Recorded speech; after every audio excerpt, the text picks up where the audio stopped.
In the age of artificial intelligence, social media addiction, and infinite information at your fingertips, the best-selling book in the world right now is not a self-help guide.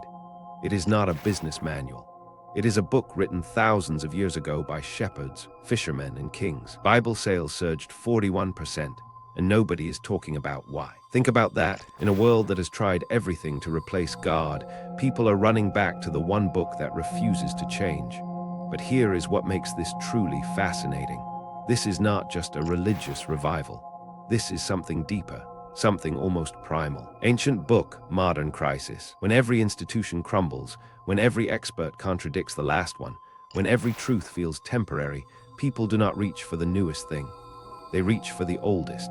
And that tells us something profound about what is really happening beneath the surface of our culture.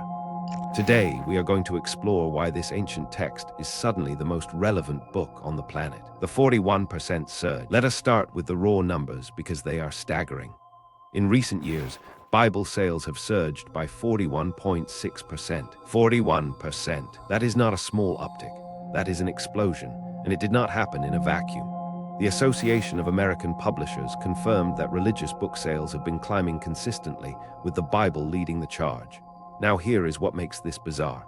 We live in a culture that has spent decades trying to move past religion. Universities teach secular philosophy. Social media promotes self-worship. Science promises to answer every question. And yet people keep buying the Bible. Not as decoration, not as tradition. They are reading it, searching it, highlighting passages at 2 in the morning. The data does not lie. When pollsters ask why, the answers are eerily consistent. People say things like, I needed something solid. I needed truth I could trust. The grass withers, the flowers fade, but the word of our God stands forever. That verse was written 2,700 years ago, and it has never been more relevant than right now. But the question remains, what exactly pushed millions of people back to Scripture? Trust collapse. To understand why people are turning to the Bible, you first have to understand what they are turning away from. We are living through the greatest institutional trust collapse in modern history. Trust is dying. Think about it. Governments lied about weapons of mass destruction. Financial institutions crashed the economy and got bailed out. Media outlets contradict each other on the same story within the same hour. Health institutions reversed their own guidance repeatedly during a global pandemic. Even the church, the one institution people expected to be different, has been rocked by scandal after scandal. So where does that leave the average person? Nowhere. Floating. Untethered. When every authority figure has failed you, when every institution has betrayed your trust at least once, something ancient and unchanging starts to look very attractive. If the truth from Scripture is opening your eyes right now, hit like and subscribe for more biblical wisdom that transforms. Because what comes next might change how you see everything. People are not running toward the Bible because of nostalgia. They are running toward it because everything else has failed them. And that desperation leads us to something even more unsettling about our modern world. Information overload. Here is a number that should terrify you. The average person now consumes the equivalent of 174 newspapers worth of information every single day. Overload. Your brain was not designed for this. It was designed to process the sounds of a forest, the faces of your tribe, the seasons of a harvest. Now it processes thousands of opinions, headlines, hot takes, and contradictions before breakfast. And something strange happens when you drown a human being in information. They stop trusting any of it. Every fact has a counterfact.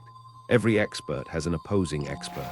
Every truth has someone calling it misinformation. When everything claims to be true, then nothing feels true anymore. This is not a technology problem. This is a spiritual crisis. And buried in this chaos, people are making a remarkable discovery. They are finding that the Bible does not argue with itself. It does not update its position based on trending topics. Heaven and earth will pass away, but my words will never pass away. In a world of infinite noise, people are gravitating toward a voice that has never changed its message. And that stability is revealing something even deeper about what humans actually need. Hunger for meaning. Viktor Frankl survived the Nazi concentration camps, and when he came out, he did not write about the horrors. He wrote about meaning. His conclusion after witnessing the worst of humanity was simple. He who has a why to live can bear almost any how. We are the most comfortable generation in human history. We have more food, more entertainment, more safety, more medicine than any civilization before us. And we are also the most anxious, the most depressed, and the most medicated. Comfort without purpose, because comfort without meaning is its own kind of prison. Self-help books promised purpose through productivity. Hustle culture promised meaning through achievement. Social media promised identity through likes. None of it worked. The emptiness just got louder. And so people started searching for something that could actually answer the question that haunts every human soul. Why am I here? The Bible does not just acknowledge that question. It builds an entire narrative around it. From Genesis to Revelation, it tells you that you were made on purpose, for purpose, by a God who knows your name. That kind of certainty is worth more than 1,000 trending philosophies. But this hunger for meaning is connected to something even more specific happening in our culture right now. Morality crisis. Something happened when society decided morality was relative. At first, it felt like freedom. No rules, no judgment. Do whatever feels right to you. Your truth, my truth. But here is the problem nobody anticipated. When you remove the foundation, eventually the building falls. Without a shared moral framework, society fractures. People cannot even agree on what a good person looks like anymore. Cancel culture emerged not because people stopped caring about morality, but because they desperately want moral standards and have no idea where to find them. So they create new rules every week, enforce them ruthlessly, and then change them again. It is moral chaos disguised as progress. When everyone becomes their own moral authority, nobody has moral authority at all. And this is where the Bible steps back in. Not because people suddenly became more religious, but because they realized that a book which has consistently defined right and wrong for 3,000 years might actually have something valuable to say. People are tired of morality that shifts with the cultural wind. They want something carved in stone. And speaking of things carved in stone, the next reason people are returning to Scripture might be the most surprising one of all: the community void. The United States Surgeon General declared loneliness a public health epidemic. Let that sink in. The most connected generation in history, with instant access to billions of people through their phones, is dying of loneliness. Social media gave us the illusion of community without any of the substance. You can have 10,000 followers and nobody to call when your world falls apart. And here is what researchers are discovering. The single greatest predictor of community belonging in America is still church attendance. Not gym memberships, not online groups, not coworking spaces. Church. And let us not neglect our meeting together, as some people do, but encourage one another. People are buying Bibles because they are joining Bible studies. They are joining Bible studies because they are desperate for real human connection. Real human connection, not the curated, filtered, performative kind. The kind where someone looks you in the eye and says, "I am struggling too." The Bible has always been a communal book. It was meant to be read together, discussed together, lived together. And a generation starving for authentic community is rediscovering that. But there is another factor driving this surge that goes even deeper than loneliness. Crisis catalyst. There is an old saying, there are no atheists in foxholes. And the last few years have been one long foxhole for the entire world. A global pandemic that killed millions. Economic uncertainty that wiped out savings. Political division that tore families apart. Wars erupting across continents. The world felt like it was unraveling. And in moments of genuine crisis, something primal activates in the human heart. People do not reach for philosophy textbooks when they are afraid. They do not scroll through motivational quotes when they are grieving.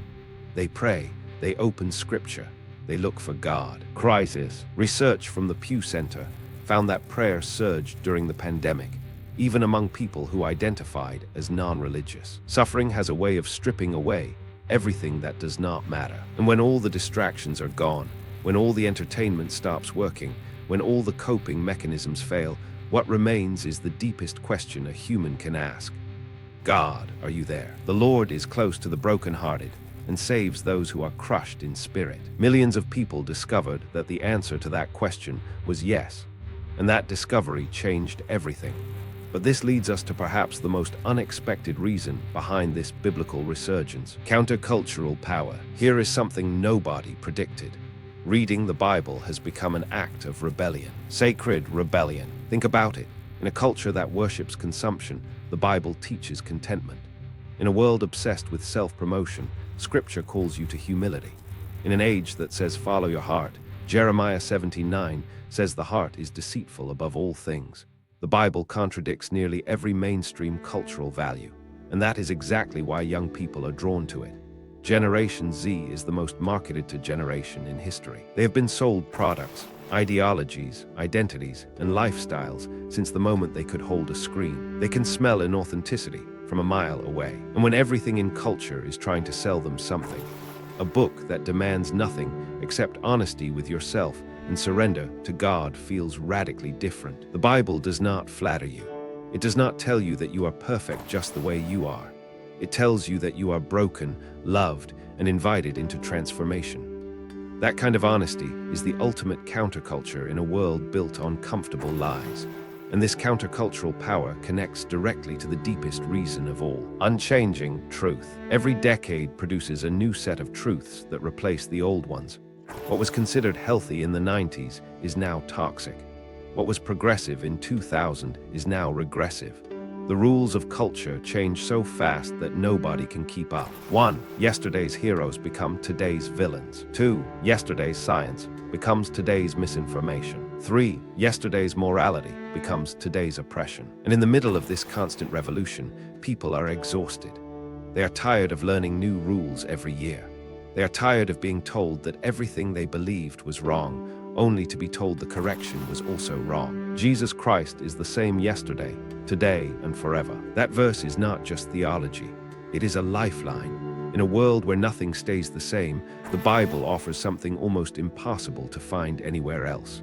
Certainty. Certainty. Not the arrogant certainty of someone who thinks they have all the answers, but the quiet certainty of someone who has found solid ground in an earthquake, solid ground in chaos. People are not buying Bibles because it is trendy. They are buying them because the ground beneath their feet will not stop shaking. And this brings us to the most important question of all: your invitation. So now you understand the picture. Institutions have failed. Information has overwhelmed. Meaning has evaporated. Morality has fractured. Community has dissolved. Crisis has exposed. And in the rubble of everything modern culture promised would save us, an ancient book is outselling them all. The Bible is not trending because of marketing. It is trending because of desperation. Desperation for truth. Desperation for purpose. Desperation for something that will not change with the next news cycle. But here is what most people miss about this moment. This is not just a cultural phenomenon. This is an invitation. God is not waiting for the world to be perfect before he speaks. He speaks loudest in the chaos. The 41% surge is not just a statistic. It is millions of individual stories. A father reading Psalms after losing his job. A teenager opening Proverbs because social media made her hate herself. A widow finding comfort in the promises of a God who says he will never leave her. Every Bible sold represents someone who decided that the noise of the world was not enough. Someone who chose to listen to a different voice. And maybe that is why you are watching this right now. 41%, that is not a coincidence. That is a generation crying out for something real in a world drowning in the artificial. Real in a fake world. The self-help industry told you the answer was inside you. Social media told you the answer was in approval. Hustle culture told you the answer was in achievement. And after trying all of it, millions of people opened a Bible and found something none of those things could offer.